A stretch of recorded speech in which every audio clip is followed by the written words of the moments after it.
आज की वीडियो बहुत ही ज्यादा सीरियस होने वाली है क्योंकि आज हम बात करेंगे पंजाब में जो फ्लड्स हो रहे हैं उनकी। So right now Punjab is facing the worst floods in last 3 decades, जिसमें 1400 विलेजेस, 3 लाख एकड़ की फार्म लैंड और 49,700 करोड़ की क्रॉप्स डैमेज हो चुकी हैं। But the most unfortunate part is 30 people have died in this.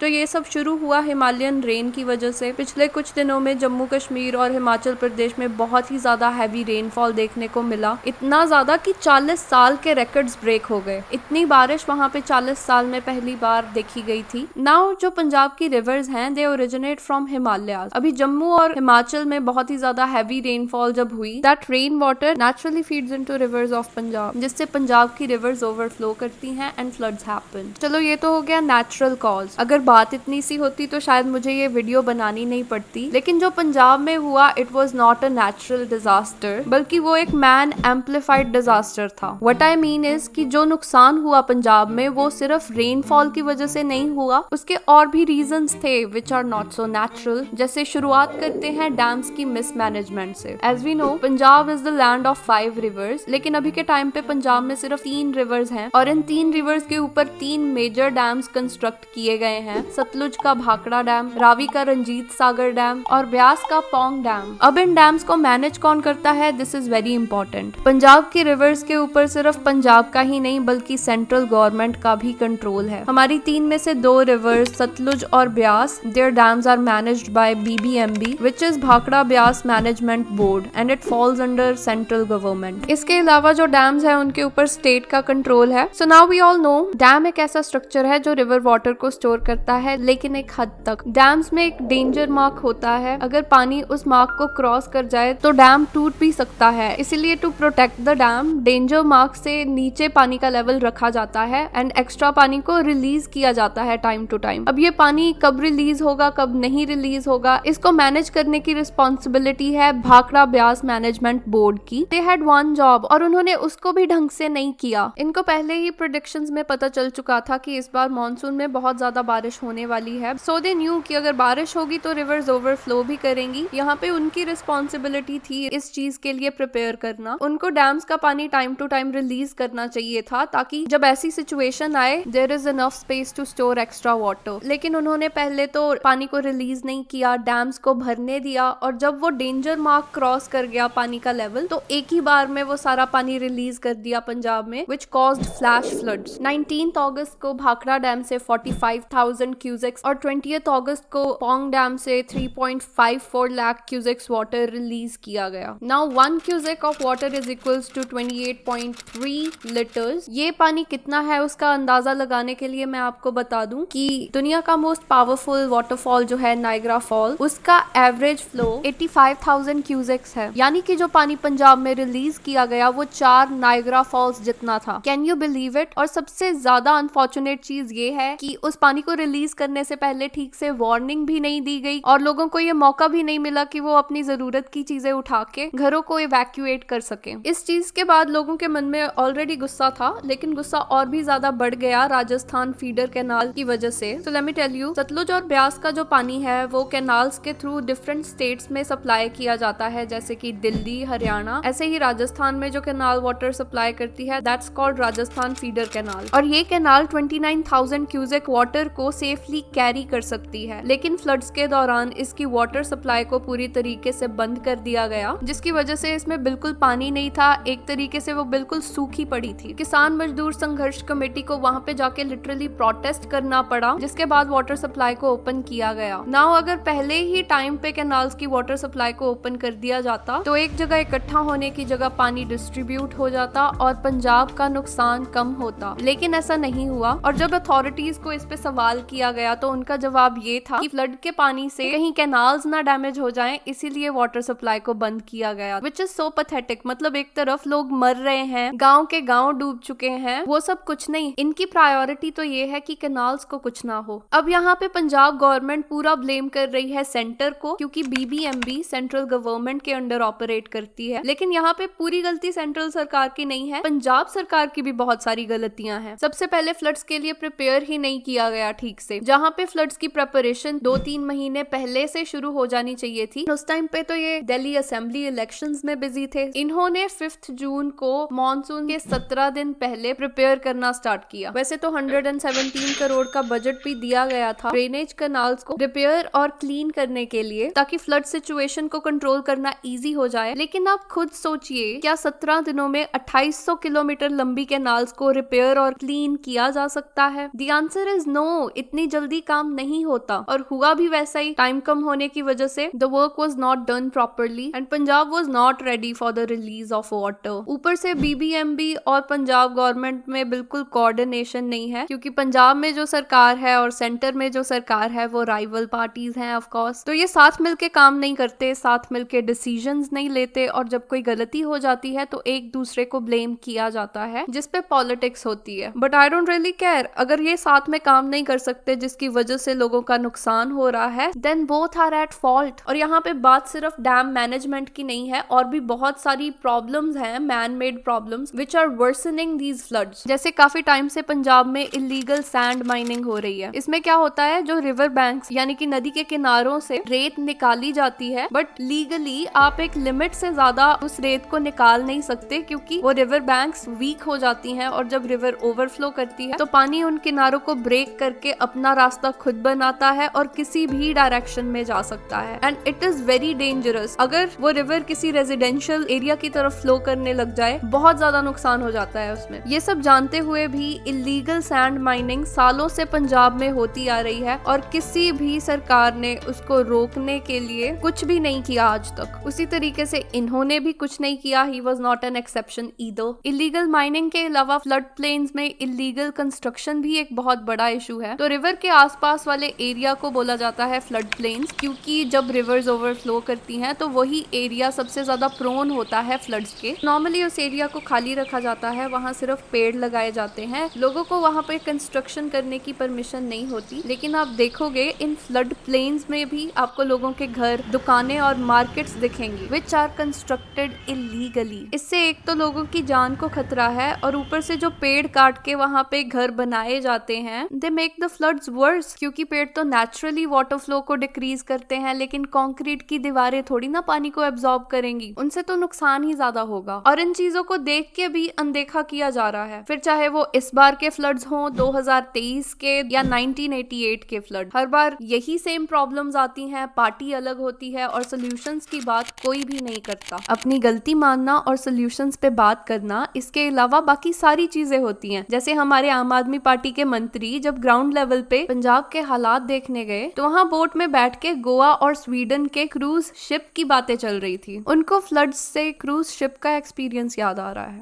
Sweden क्या क्रूज ਦੇ ਵਿੱਚ ਨਾ 24 ਘੰਟੇ ਵਿੱਚ ਹੀ क्रूज ਜਿਹੜੇ ਹੁੰਦੇ ਵੱਡੇ ਸਮੁੰਦਰੀ ਬੇੜੇ ਵਿੱਚ ਹੀ ਹੋਟਲ ਵਿੱਚ ਹੀ ਸਾਰਾ। सिर्फ यही नहीं, हमारे सीएम मान वो भी ग्राउंड लेवल पे अफेक्टेड लोगों से मिलने आए, जो कि बहुत अच्छी बात है। लेकिन बाद में पता चला कि वो लोग अफेक्टेड नहीं बल्कि उन्हीं की पार्टी के कार्यकर्ता थे, और वो बस फ्लड विक्टिम्स बनने की एक्टिंग कर रहे थे। Disappointing, right? But let me tell you something which is not so disappointing. तो इन सारी चीजों में सीएम मान ने एक चीज तो बिल्कुल सही करी। उन्होंने सेंटर से 60,000 करोड़ पेंडिंग फंड्स की डिमांड की है। सीएम सेड कि हमें किसी भी तरीके की कॉम्पनसेशन नहीं चाहिए, लेकिन जो पंजाब के फंड्स हैं उन पे हमारा राइट है, वो हमें दो। And it's actually true. GST revenue, rural development fund, Mandi development fund, प्रधानमंत्री ग्राम सड़क योजना को मिला के एक्चुअली में 60,000 करोड़ का फंड पेंडिंग है पंजाब का, जो सेंट्रल गवर्नमेंट को देना है। नाउ मोदी जी बीइंग मोदी जी, उन्होंने पंजाब में फोन लगाया सीएम मान को और बोला that you have full support from centre. But the catch is, उन्होंने फंड्स और कॉम्पनसेशन पे कोई भी कॉमेंट नहीं किया है अभी तक। अब ये सिर्फ एक वर्बल प्रॉमिस है या एक्चुअली में कुछ सपोर्ट मिलेगी, उसमें कुछ कह नहीं सकते। बट यू नो, पंजाब की बेस्ट चीज ये है कि लोग यहाँ पे पॉलिटिशियंस की सपोर्ट पे रिलाई नहीं कर रहे, वो एक दूसरे की हेल्प खुद कर रहे हैं। स्पेशली पंजाब के सेलिब्रिटीज, फिर चाहे वो कोई सिंगर हो या इन्फ्लुएंसर, उनसे जितना हो सकता है वो मदद करने पहुंच रहे हैं। और ऐसा कोई भी आर्टिस्ट नहीं है who is not helping right now. फिर चाहे वो दिलजीत हो, Karan Aujla, Ammy Virk, Sonu Sood, Sanjay Dutt, Jasbir Jassi, almost everyone is helping. helping. NGOs like Khalsa Aid are doing a commendable job and the support is overwhelming. ये देख के मुझे काफी अच्छा लगा, but at the same time दुख भी बहुत है क्योंकि नुकसान बहुत ज्यादा हो चुका है. As we know, पंजाब एक एग्रीकल्चरल स्टेट है. अगर हम सिर्फ फार्मिंग की ही बात करें तो 49,700 करोड़ की तो अकेली क्रॉप्स डैमेज हो चुकी हैं. आप अंदाजा लगा सकते हैं. दूसरी चीज ये है, जिन खेतों में बाढ़ का पानी आया है वहां पे कई टाइम तक आप कुछ भी ग्रो नहीं कर सकते क्योंकि फ्लड वाटर में रेत होती है और वो रेत फर्टाइल सॉइल के ऊपर जम जाती है, जिसकी वजह से काफी टाइम तक उस पे कुछ भी उगाया नहीं जा सकता. कैटल का बहुत ज्यादा नुकसान हुआ है. लोगों के डेयरी फार्म्स थे, पोल्ट्री फार्म थे, दुकानें थी, घर थे, उनकी पूरी जिंदगी की मेहनत उनकी आंखों के सामने डिस्ट्रॉय हो गई और ये चीजें इतनी जल्दी दोबारा से नहीं बन सकती. इससे रिकवर होने में टाइम तो लगेगा, लेकिन पंजाब के लोग बहुत स्ट्रॉन्ग हैं. They are facing this tragedy with high spirit and smiles on their faces और वो इस चीज से रिकवर करेंगे विद और विदाउट कॉम्पनसेशन और financial help. That I know, but my only concern is कि अगर अभी भी एडमिनिस्ट्रेशन अपनी गलतियों से नहीं सीखी तो ऐसी सिचुएशन फिर से आ सकती है. So this is high time to learn. इस पूरी सिचुएशन की इन्वेस्टिगेशन होनी चाहिए कि क्या गलतियां थी, किसकी वजह से वो हुई और उसका सोल्यूशन क्या हो सकता है, so that we don't repeat the same mistakes once again. That's all I have to say. बाकी अगली वीडियो में मिलते हैं. Okay, bye.